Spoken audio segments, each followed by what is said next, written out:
Hello friends, welcome to my channel educational Mishra ji. Sanatan Dharma विश्व का सबसे पुराना धर्म है। इसमें अनेकों ग्रंथ लिखे गए और दोस्तों आज हम बात करेंगे उन्हीं में से पुराणों के विषय में।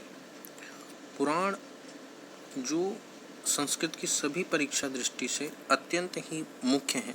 दोस्तों पिछली वीडियो में हमने पुराण का अर्थ, पुराण का लक्षण, पुराण का रचना काल, पुराण का प्रतिपाद्य विषय और पुराणों के महत्व के विषय में जाना था।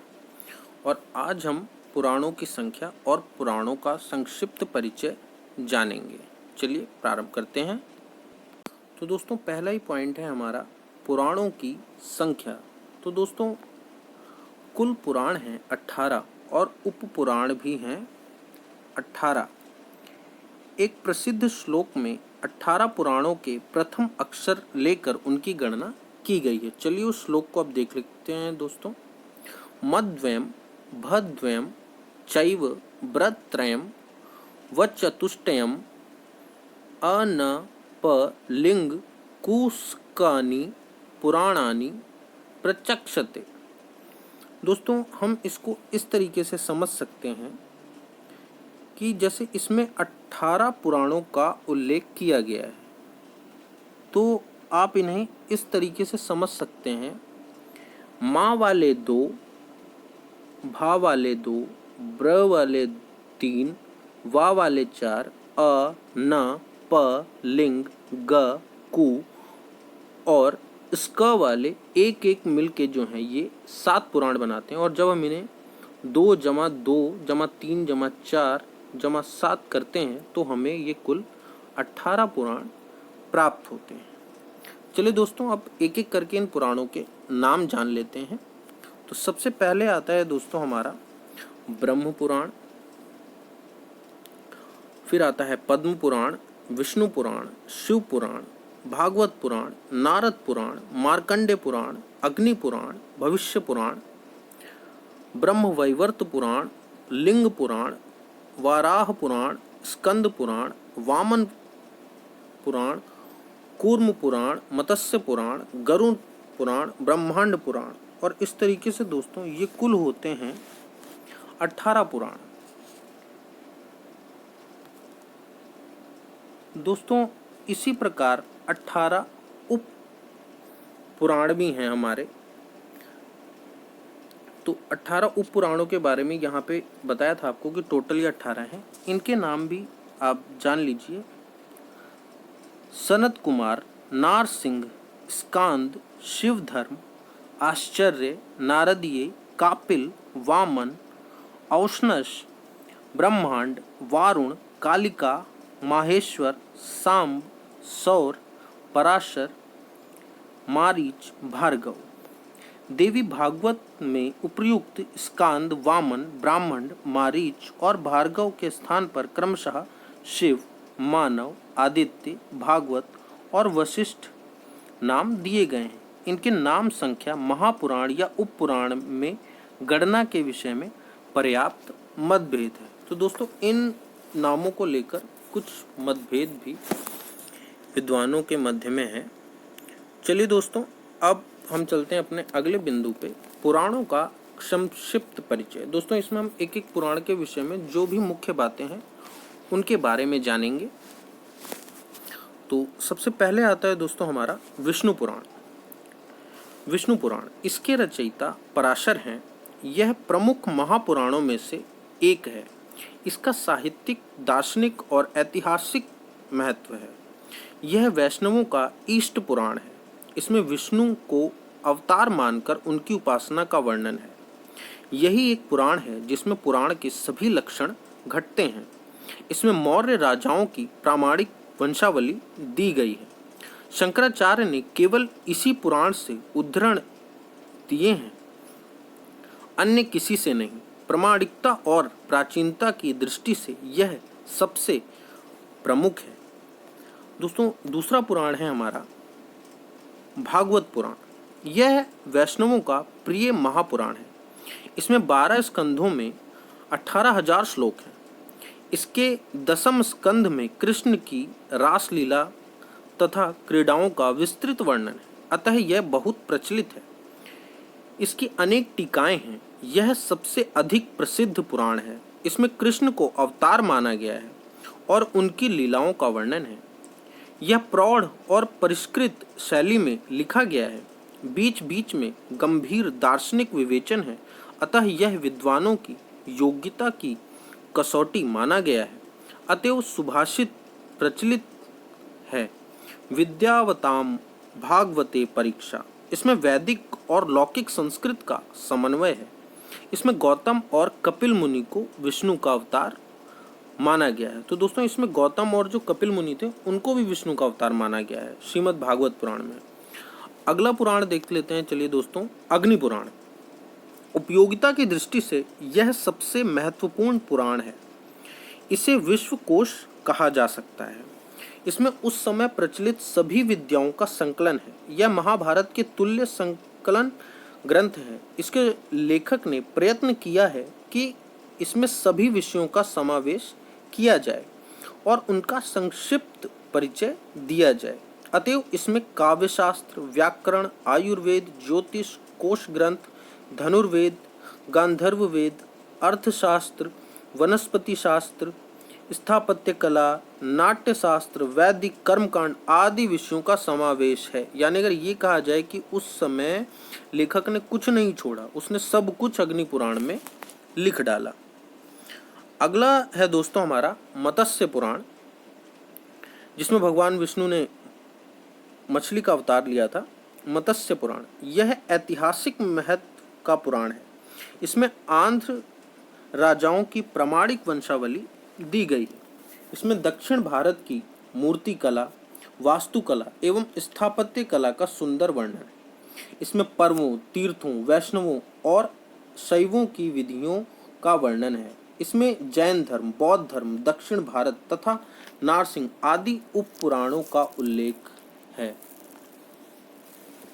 अगला पुराण हमारा आता है दोस्तों श्री मार्कंडेय पुराण।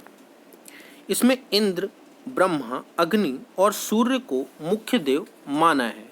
इसमें देवी दुर्गा की स्तुति में देवी महात्म्य है। अगला पुराण आता है हमारा दोस्तों भविष्य पुराण। इसमें भविष्यवाणियां हैं। इसमें चारों वर्णों के कर्तव्य, सूर्य, नागदेव एवं अग्नि पूजा का वर्णन है। इसका परिशिष्ट भविष्योत्तर पुराण है। अगला पुराण है हमारा दोस्तों ब्रह्मांड पुराण। इसमें तीर्थ महात्म्य और उपाख्यानों का संग्रह है। इसके 7 खंडों में अध्यात्म रामायण दी हुई है। अगला पुराण है हमारा दोस्तों ब्रह्म वैवर्त पुराण। इसमें सृष्टि को ब्रह्म का विवर्त माना है, अतः इसका नाम ब्रह्म वैवर्त है। इसके 4 खंड हैं, ब्रह्म खंड, प्रकृति खंड, गणेश खंड और कृष्ण जन्म खंड। चलिए दोस्तों चलते हैं अगले पुराण पे। अगला पुराण है हमारा ब्रह्म पुराण। दोस्तों इसको ही आदि पुराण भी कहते हैं। इसमें उड़ीसा के तीर्थों का महत्व वर्णित है। इसमें सूर्य को शिव कहा है। इसका एक परिशिष्ट है जिसे सौर पुराण कहते हैं। अगला पुराण चलिए दोस्तों देख लेते हैं हमारा। अगला पुराण है हमारा वामन पुराण। इसमें विष्णु के वामन अवतार का वर्णन है। दोस्तों इसके अलावा इस पुराण से और कोई मुख्य प्रश्न नहीं बनता है। चलिए अब अगला पुराण देख लेते हैं श्री वराह पुराण। इसमें विष्णु के वाराह अवतार का मुख्य रूप से वर्णन है। 218 अध्यायों में 24 सहस्त्र श्लोक हैं। इसमें नचिकेता का उपाख्यान तथा मथुरा महात्म्य वर्णित है। चलिए दोस्तों अगला पुराण देख लेते हैं श्री वायु पुराण।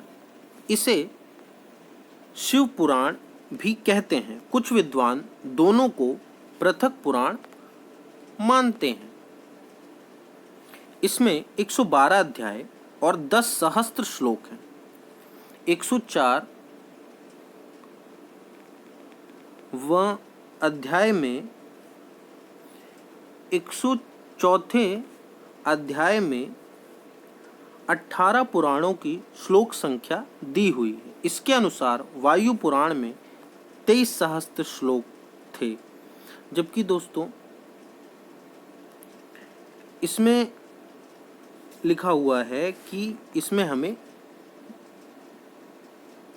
10 सहस्त्र श्लोक प्राप्त होते हैं, लेकिन यहाँ पे जो हमें वर्णन प्राप्त हो रहा है वहाँ 23 सहस्त्र श्लोक का प्राप्त हो रहा है। तो ये थोड़ा सा इसमें कॉन्ट्राडिक्शन है। चलिए अगला पुराण देख लेते हैं, नारद पुराण। इसको ही ब्रह्म नारदीय पुराण भी कहा जाता है। यह वैष्णव पुराण है। इसके 2 खंडों में क्रमशः 125 और 82 अध्याय हैं। 18 सहस्त्र से कुछ अधिक श्लोक हैं। इसमें उत्सवों, पर्वों, समाधि एवं ईश्वर भक्ति से मोक्ष प्राप्ति का वर्णन है। अगला पुराण देख लेते हैं दोस्तों, पद्म पुराण। इसमें 5 खंड हैं, सृष्टि, भूमि, स्वर्ग, पाताल और उत्तरखंड। इसमें 55 सहस्त्र श्लोक हैं। केवल इसी पुराण में राधा को कृष्ण की पत्नी होने का स्पष्ट उल्लेख है। तो दोस्तों ये एक महत्वपूर्ण प्रश्न बन सकता है कि पद्म पुराण ही एक ऐसा पुराण है जिसमें राधा को कृष्ण की पत्नी होने का स्पष्ट उल्लेख है। कालिदास रघुवंश और शाकुंतल दोनों की कथा वस्तु के लिए इस पुराण का विशेष रूप से ऋणी है। तो दोस्तों ये भी एक मुख्य प्रश्न बनता है। रघुवंश और शाकुंतल, अभिज्ञान शाकुंतलम दोनों की कथा वस्तु इस ही पुराण का विशेष रूप से ऋणी है। अगला पुराण देख लेते हैं दोस्तों, लिंग पुराण। इसमें 11 सहस्त्र श्लोक हैं। इसमें शिव के 28 अवतारों का वर्णन है। इसमें शिवलिंग की पूजा का महात्म्य वर्णित है। अगला पुराण देख लेते हैं, चलिए दोस्तों, गरुड़ पुराण। इसमें 18 सहस्त्र श्लोक माने जाते हैं। इसमें पुराणों से साक्षात संबंध कोई विषय नहीं है। इसमें गणित और फलित ज्योतिष, श्राद्ध, तर्पण, व्याकरण, आयुर्वेद एवं विविध रत्नों का वर्णन है। अगला पुराण देख लेते हैं, चलिए दोस्तों, कूर्म पुराण। पहले इसकी 4 संहिताएं थी, परंतु अब केवल एक ब्राह्मी संहिता प्राप्य है। इसमें 6 सहस्त्र श्लोक हैं। इसमें शिव के अवतार का वर्णन है। इसमें 2 गीताएं भी हैं, ईश्वर गीता और व्यास गीता। इनमें ज्ञान प्राप्ति के लिए कर्तव्य पालन और समाधि को साधना बताया है।